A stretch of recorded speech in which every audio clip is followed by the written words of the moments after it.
Hello बच्चों आप सभी का मेरे चैनल पर स्वागत है। मैं आज क्लास 8 का 15वां पार्ट गिरधर की कुंडलियाँ आपको पढ़ा रही हूँ। यदि आप मेरे चैनल पर पहली बार आए हैं तो चैनल को सब्सक्राइब कर लीजिए। तो चलो मैं शुरू करती हूँ। मैं सबसे पहली कुंडली पढ़ा रही हूँ। गुण के गाहक सहस नर, बिनु गुण लह न कोय, जैसे कागा कोकिला, शब्द सुने सब कोय। शब्द सुने सब कोय, कोकिला सबे सुहावन, दोऊ को एक रंग, काग सब भये अपावन। कह गिरधर कविराय, सुनो ओ ठाकुर मन के, बिनु गुण लह न कोय, सहस नर गाहक गुण के। सबसे पहले मैं आपको कुंडली के कठिन शब्द बताऊंगी। देखिए, गुण का मतलब होता है गुण, गुड क्वालिटी, अच्छी बातें, अच्छी आदतें। गाहक का मतलब होता है ग्राहक, कस्टमर या स्वीकार करने वाले। सहस मतलब हजार, हजारों। कागा का मतलब था कौआ, कोकिला मतलब कोयल, और सुहावन का मतलब था अच्छी लगती है, और दो का मतलब होता है दोनों ही। अपावन का मतलब होता है अपवित्र, और ठाकुर मन के का मतलब है मन के स्वामी। तो बच्चों, इस कुंडली में गुणवान व्यक्ति के महत्व के बारे में बताया गया है, गुणों की महत्ता के बारे में कवि ने बताया है।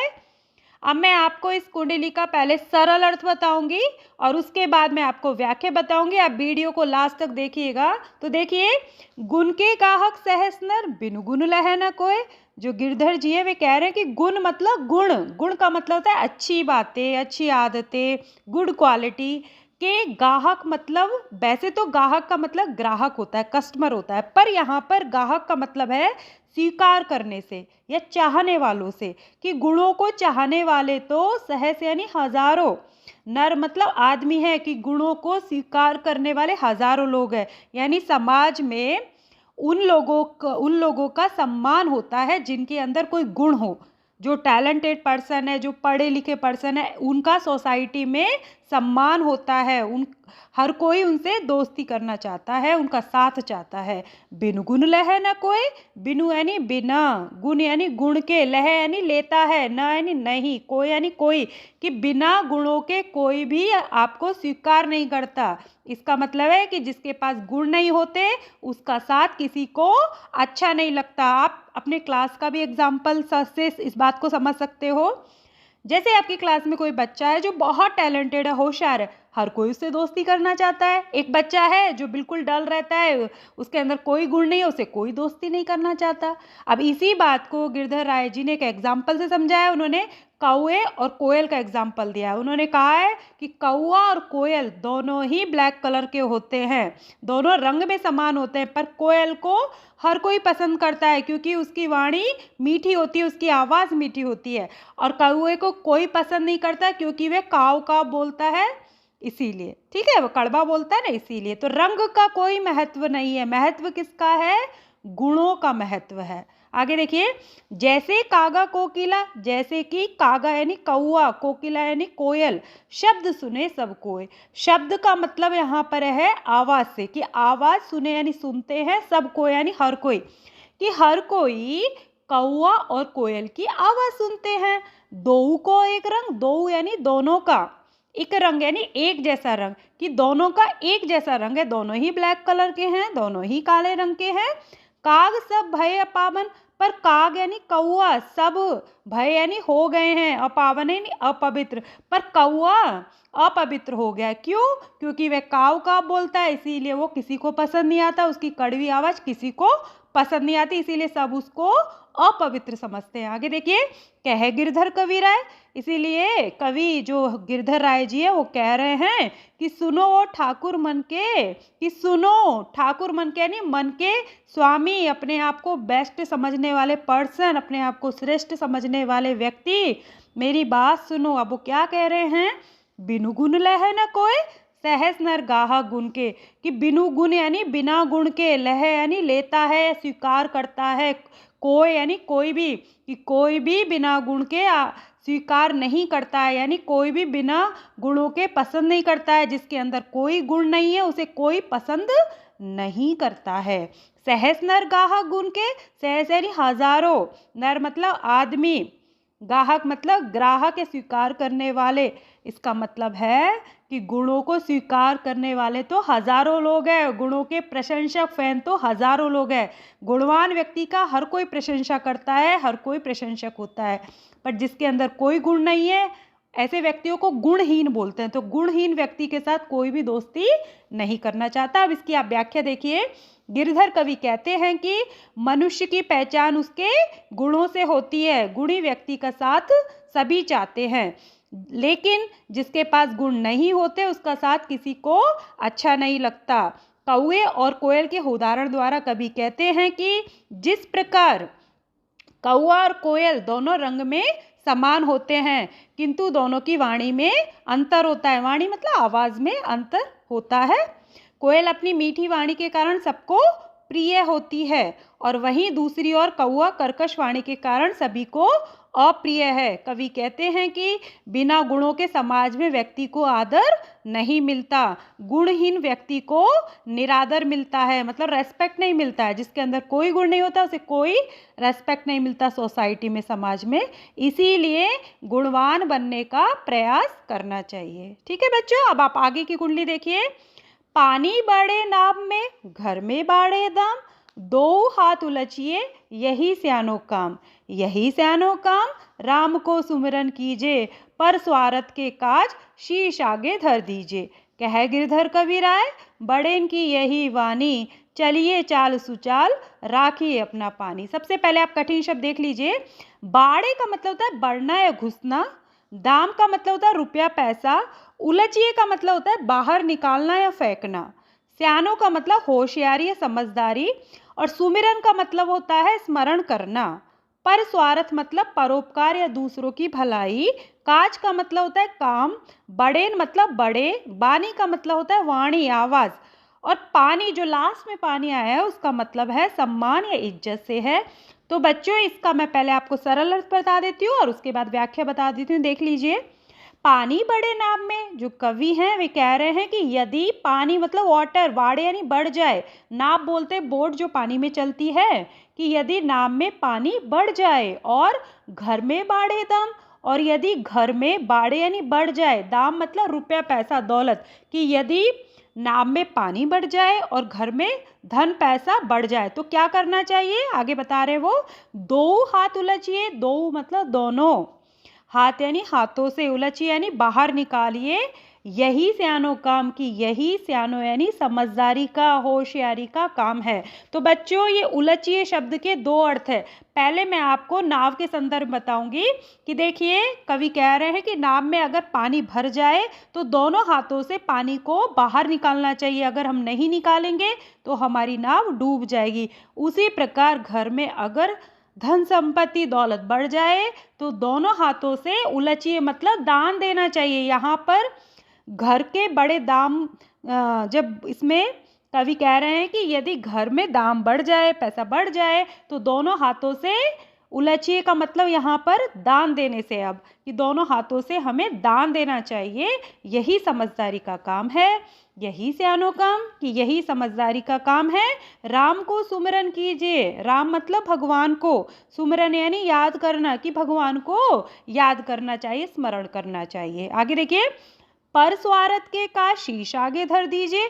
पर स्वार्थ का मतलब होता है परोपकार। परोपकार मतलब दूसरों की भलाई के लिए काम करना, दूसरों की सहायता करना, दूसरों की हेल्प करना। तो परोपकार के काज यानी काम के लिए, शीश मतलब सिर, आगे धर यानी रखना, दीजिए कि आगे, सिर आगे रख दीजिए। इसका मतलब है बच्चों कि परोपकार के लिए अपना सर्वस्व लुटा दीजिए, अपना सब कुछ दे दीजिए, पर दूसरों की भलाई के लिए हमें काम करना चाहिए। कह गिरधर कवि राय, कवि गिरधर जी कह रहे हैं कि बड़ेन की यही बानी। बड़ेन का मतलब है यहाँ पे बड़े लोग। कौन? ऋषि मुनि लोग, सज्जन लोग, हमारे बुजुर्ग लोग, की यही बानी यानी यही कहना है। बुजुर्ग लोगों का भी यही कहना है, सज्जन लोगों का भी यही कहना है। अब क्या कहना है देखिए। चलिए चाल सुचाल, कि चलना चाहिए। चाल का मतलब होता है व्यवहार से, गति से, है ना। सुचाल यानी अच्छा व्यवहार, अच्छी गति, कि हमारा व्यवहार बहुत अच्छा होना चाहिए। राखिए अपना पानी, राख यानी रखना चाहिए अपना, पानी का मतलब सम्मान, की अपना सम्मान बनाए रखना चाहिए, समाज में अपना सम्मान बनाए रखना चाहिए। समाज मतलब सोसाइटी में। अब वो सम्मान कैसे बनेगा कि आपको अपना व्यवहार अच्छा रखना है और आपको दान देना है, दूसरों की भलाई के लिए काम करना है, उससे आपको समाज में इज्जत मिलेगी, प्रतिष्ठा मिलेगी। ठीक है, अब इसकी आप व्याख्या देखिए। प्रस्तुत कुंडली में गिरधर कविराय जी ने परोपकार का महत्व समझाया है। कवि कहते हैं कि जिस प्रकार नाव में पानी बढ़ जाने पर दोनों हाथों से पानी बाहर निकालने का प्रयास करते हैं, अन्यथा मतलब नहीं तो नाव के डूब जाने का भय रहता है, डर रहता है, उसी प्रकार घर में ज़्यादा धन दौलत आ जाने पर हमें उसे परोपकार में लगाना चाहिए। कवि के अनुसार सज्जन और परोपकार व्यक्तियों की विशेषता है कि वे धन का उपयोग दूसरों की भलाई के लिए करते हैं और समाज में अपना मान सम्मान बनाए रखते हैं। अब आप आगे की कुंडली देखिए। बिना विचारे जो करे सो पाछे पछताए, काम बिगाड़े आपनो जग में होत हसाए। जग में होत हसाए, चित्त में चैन न पावे, खान पान सम्मान राग रंग मन ही न भावे। कह गिरधर कविराय, दुख कछु टारत न टारे, खटकत है जिये माई, किए जो बिना विचारे। सबसे पहले आप शब्दार्थ देख लीजिए। पाछे का मतलब होता है बाद में, बिगाड़े यानी बिगाड़ लेता है, हंसाए का मतलब होता है उपहास या हंसी, सम्मान का मतलब होता है सम्मान, मनई यानी मन को, भावे का मतलब होता है अच्छा लगना, टरत यानी दूर होना, और टारे का मतलब होता है टालने से या दूर करने से, जिए मतलब हृदय या मन या हार्ट। तो बच्चों इस कुंडली में गिरधर जी ने बताया है कि हमें हर काम सोच विचार कर करना चाहिए। एक समझदार व्यक्ति हर काम सोच विचार कर करता है। वह पहले काम के परिणाम के बारे में सोच लेता है कि वो जो काम कर रहा है उसका परिणाम क्या होगा, क्या उसका परिणाम अच्छा होगा या बुरा होगा। यदि उसे लगता है इस काम का परिणाम बुरा होगा तो वह वो काम नहीं करता। और जो लोग बिना सोच विचार के काम करते हैं वो बाद में पछताते हैं, उनका काम बिगड़ जाता है। अब इसका आप सरल अर्थ देखिए। बिना विचारे जो करे सो पाछे पछताए। कवि कह रहे हैं कि बिना विचारे यानी सोच विचार कर जो करे, जो व्यक्ति बिना सोच विचार कर काम करता है सो पाछे पछताए, वह पाछे यानी बाद में पछताता है, रिग्रेट करता है। ठीक है, काम बिगाड़े आपनो, कि काम बिगाड़े यानी बिगाड़ लेता है, आपनो यानी अपना, वह अपना काम बिगाड़ लेता है। जग में होत हंसाए, जग में यानी संसार में, दुनिया में, होत यानी होती है, हंसाए यानी हंसी, उसकी संसार में हंसी होती है, सब लोग उसका मजाक उड़ाते हैं। ठीक है, जग में होत हंसाए कि संसार में उसकी हंसी होती है। चित्त में चैन न पावे, चित्त मतलब मन में, चैन न पावे यानी नहीं पाता है, और उसका मन हमेशा परेशान रहता है, उसका मन कभी खुश नहीं होता और वह उसको चैन ही नहीं मिलता, वो बेचैन रहता है। खान पान सम्मान राग रंग मन ही न भावे, और उसको खान पान मतलब खाना भोजन, सम्मान का मतलब है सम्मान, राग रंग से मतलब यहाँ पर मनोरंजन से समझ लो आप, एंटरटेनमेंट से, मन यानी मन को, न यानी नहीं, भावे यानी अच्छा लगता है, उसको कुछ अच्छा नहीं लगता, उसको खाना पीना मनोरंजन सम्मान कुछ अच्छा नहीं लगता, क्योंकि उसका मन हमेशा बेचैन रहता है, सब लोग उसका मजाक उड़ाते हैं। कहे गिरधर कविराय, कि गिरधर कविराय कह रहे हैं कि दुख कछु टारत ना टारे, और जो उसका दुख होता है, कछु मतलब कुछ भी, टारत यानी दूर होना, न टारे यानी टालने से, कि मतलब कितना भी कोशिश करे पर उसका दुख कम नहीं रहता, वह हमेशा दुखी रहता है। खटकत है जिये माई, खटकत यानी खटकता है, जिये यानी हृदय को, किए जो बिना विचारे, कि जो काम उसने बिना सोचे विचार के किया है उसका परिणाम उसको हमेशा खटकता है, उसके हृदय को, उसके दुख को, वह हमेशा यही सोचता है कि मैंने ऐसा क्यों किया, क्योंकि जो भी काम वो करता है उसका परिणाम, उसका रिजल्ट उसे दुख देता है और उसको हृदय में हमेशा वो दुख रहता है, गिलानी रहती है। अब इसकी व्याख्या देखिए। कवि गिरधर राय जी कहते हैं कि जो व्यक्ति सोच विचार कर काम नहीं करते उन्हें बाद में पछताना पड़ता है, उनका काम पूरा नहीं हो पाता और वे संसार में हंसी के पात्र बन जाते हैं। इससे उनके मन में दुख उत्पन्न होता है और भोजन मनोरंजन और सम्मान आदि कुछ भी अच्छा नहीं लगता। उनके मन को बिना सोचे समझे किए गए काम का परिणाम दुख देता है, देता रहता है। अब आप लास्ट कुंडली देखिए। दौलत पाए न कीजिए सपने में अभिमान, चंचल जल दिनचारी को ठाऊ न रहत निदान। ठाऊ न रहत निदान, जियत जग में जस लीजे, मीठे बचन सुनाए बिनय सबकी कीजे। कह गिरधर कवि राय, अरे यह सब घट तोलत, पाहु न निसी दिनचारी, रह सभी के दौलत। सबसे पहले आप शब्दार्थ देख लीजिए। दौलत मतलब संपत्ति, पाए यानी प्राप्त करके, अभिमान का मतलब होता है घमंड, ठाऊ मतलब स्थान या स्थिर, निदान मतलब अंत में, जियत यानी जीवित रहते हुए, जग मतलब संसार, और जश का मतलब होता है यश। लीजिए यानी प्राप्त कर लीजिए, सुनाए मतलब सुनकर, पाहुन का मतलब हो पाहुनु, पाहुनु का मतलब होता है मेहमान या अतिथि, निसी दिनचारी यानी थोड़े समय की। अब इसका आप सरल अर्थ देखिए। कवि कह रहे हैं कि दौलत पाए न कीजिए, कि दौलत यानी धन संपत्ति, पाए यानी प्राप्त करके, ना कीजिए कि दौलत पाकर नहीं कीजिए। क्या नहीं कीजिए? सपने में अभिमान। सपने में मतलब ड्रीम में भी, अभिमान मतलब प्राउड, कि अपने आप पे कभी प्राउड नहीं करना चाहिए। अगर आपके पास बहुत ज़्यादा पैसा आ गया, संपत्ति आ गए, तो घमंड नहीं करना चाहिए। क्यों नहीं करना चाहिए? देखो उन्होंने आगे बताया, चंचल जल दिनचारी को, कि जो धन संपत्ति होती है वो तो चंचल जल की तरह होती है। चंचल जल मतलब पानी, कि जो पानी है ना, जब पानी बहता है तब वो रुकता है? वो नहीं रुकता है, वो बहता ही चला जाता है। तो जो संपत्ति है वो तो पानी की तरह होती है। दिनचारी को यानी 4 दिन की, ठीक है। ठाऊ न रहत निदान, ठाऊ का मतलब होता है स्थान से, ठीक है। ठाऊ मतलब स्थान, न यानी नहीं, रहत यानी रहती है, निदान यानी अंत में। तो आप इसको ऐसे भी कह सकते हो, ठाऊ को हम स्थिर के अर्थ में भी ले सकते हैं। तो ये भी कह सकते हैं कि जो संपत्ति है वो तो 4 दिन की होती है, वो एक जगह नहीं रहती, वो स्थिर नहीं रहती। वो तो आज यहाँ है, कल किसी और के पास चली जाएगी, क्योंकि वो पानी की तरह रहती है। जैसे पानी रुकता नहीं है ना, पानी बहता ही रहता है। तो इसी तरह से संपत्ति भी 4 दिन की है, वो रुकती नहीं है। ठाऊ न रहत निदान, वह अंत में एक स्थान पर नहीं रहती है, स्थिर नहीं रहती है। आज आपके पास है, कल किसी और के पास चली जाएगी।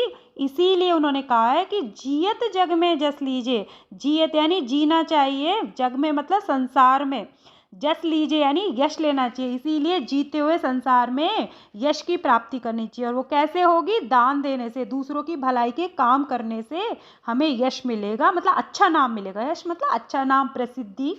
मीठे वचन सुनाए, और मीठे सबसे मीठे वचन का मतलब है हमें सबसे मीठा मीठा बोलना चाहिए। विनय सबकी कीजिए, विनय मतलब विनम्रता पूर्वक सबके साथ हमें व्यवहार करना चाहिए। कह गिरधर कवि राय, कवि गिरधर जी कह रहे हैं कि अरे यह सब घट तोलत, कि अरे यह सब घट यानी, घट के मतलब 2 अर्थ होते हैं एक्चुअली। घट का मतलब हृदय भी होता है, घड़ा भी होता है, कम होना भी होता है, 3 अर्थ हैं। पर यहाँ पर हम घट का मतलब हृदय से लेंगे, कि यह सब तो सब इंसानों के हृदय को तोलत यानी तोलती है। इसका मतलब है कि जो संपत्ति होती है वो तो हम सब की परीक्षा लेती है, कि संपत्ति प्राप्त करने पर हमारा व्यवहार कैसा होता है। कुछ लोग संपत्ति प्राप्त करके घमंडी हो जाते हैं। तो इसीलिए उन्होंने कहा है गिरधर जी ने कि क्यों घमंड करना, क्योंकि ये संपत्ति तो 2 दिन की है, ये तो आपको छोड़ के चली जाएगी, ये तो मेहमान की तरह, ये किसी और के पास चली जाएगी। पाहुन है निसी दिनचारी, रह सभी के दौलत। पाहुन का मतलब होता है अतिथि, गेस्ट। न निसी दिनचारी का मतलब होता है 4 दिन की, कि ये तो संपत्ति तो जैसे कि जो घर में अतिथि आता है वो 4 दिन रहता है फिर चला जाता है, उसी प्रकार ये जो संपत्ति है वो तो 4 दिन की मेहमान है, 4 दिन की मेहमान है। रह सभी के दौलत, यह तो सभी के पास रहती है। ये आज आपके पास है, कल किसी और के पास चली जाएगी। इसीलिए हमें घमंड नहीं करना चाहिए, बल्कि हमें दूसरों की भलाई के लिए काम करना चाहिए, सभी से मधुरतापूर्वक बात करनी चाहिए। अब आप इसकी व्याख्या देखिए। कवि गिरधर राय जी कहते हैं कि हमें धन संपत्ति प्राप्त करके सपने में भी घमंड नहीं करना चाहिए। यह धन दौलत तो पानी के समान चंचल है, बहुत थोड़े समय रहती है। अंत में वह एक स्थान पर किसी एक व्यक्ति के पास नहीं रहती है, क्योंकि संपत्ति स्थिर नहीं रहती। इसीलिए संसार में आपको जीवन में यश प्राप्ति करनी चाहिए, सभी से मधुर वचन बोलने चाहिए और सभी के साथ विनम्रता पूर्वक व्यवहार करना चाहिए। महाकवि गिरधर कहते हैं कि धन संपत्ति सभी के पास आकर उनकी परीक्षा लेती है। जो इसे प्राप्त करके कपट का व्यवहार करते हैं, उन्हें ये ध्यान रखना चाहिए कि यह दौलत सबके पास 4 दिन की मेहमान है। हम लोग बोलते हैं ना 4 दिन का मेहमान है, वो तो फिर चला जाएगा। अर्थात धन पर घमंड नहीं करना चाहिए, धन पर गर्व नहीं करना चाहिए, क्योंकि यह नाशवान है। आशा करती हूँ बच्चों आपको ये कुंडलियाँ समझ में आ गई होगी। धन्यवाद।